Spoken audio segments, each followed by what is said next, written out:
Hi guys, আসসালামু আলাইকুম। তো আজকে একটা নতুন ভিডিও নিয়ে আবার আসলাম। কারণ আজকে এক জায়গায় যাইতেছি। আমার জায়গাটা হলো বোর্ডিং স্কুল, মানে আমার ভাইরে হোস্টেলে দিয়ে আসতে যাইতেছি আমরা। তো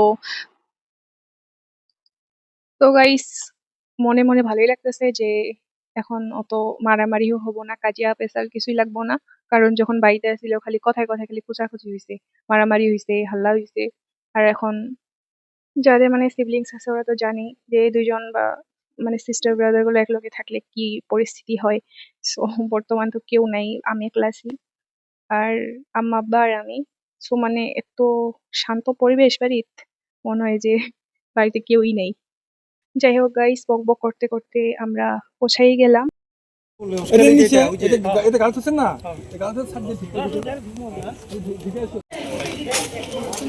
কি প্রবলেমটা কি হইছে? রুম সো নাই? গাইস, আমরা তো এখানে যাই পৌঁছাইছি। এন্ড পৌঁছায়া এটা জানতে পারলাম যে যারা মানে এডমিশন টাইমে যে রুম ওরা ঠিক করে আসছিল ওই রুমটা অন্য কেউ অকুপাই করে নিছে। মানে স্টুডেন্ট এত বেশি হয়ে গেছে, লাইক এগো জায়গাটা ওগো দিয়া দিছে এন্ড পরে এগো আরো অন্য বিল্ডিং এ দিছে। ভালোই, বাট এগোর রুমটাই ভালো হয়েছে, কলেজের একদম সামনে। আর বাকিগুলো একটু দূরে ছিল।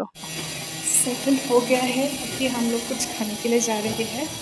সো আমরা খানা পিনা করে আসলাম। সো সব প্যারেন্টস গুলো এখন পুরো টেনশন যে কেমনে থাকবো, বেচারা গুলোর বেটা এত কষ্ট করবো এখন। ভালো হয়েছে, আমরা তো একটু বড় হয়ে এত হোস্টেলে গেছি। আর আমার ভাইয়েরা তো ক্লাস 10 পাস করেই। যে হোক, ভালো হবো, বুঝবো বাইরে থাকার মজাটা কি। তোমরা কি বুঝবা? বাট হোয়াট এভার, একটা চিন্তা তো থাকেই। মা বাবার তো আর বেশি থাকবে। সো আর কি, সবকিছু গোছগাছ করাই দিয়া, খায়া দেয়া সবকিছু ঠিকঠাক করাই দিয়ে এখন আমরা বাড়ি যাওয়ার উদ্দেশ্যে বাইর হইছি। খারাপ লাগতেছিল যে এখন একলা থাকা লাগবো আর কি।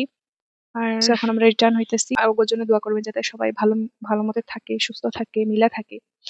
আর ভালোভাবে পড়াশোনা করে ভালো মানুষ হয়। সো আজকের ভিডিওটা এইটুকুই। অন্যদিন নতুন একটা ভিডিওর সাথে আবার দেখা হবো। বাই।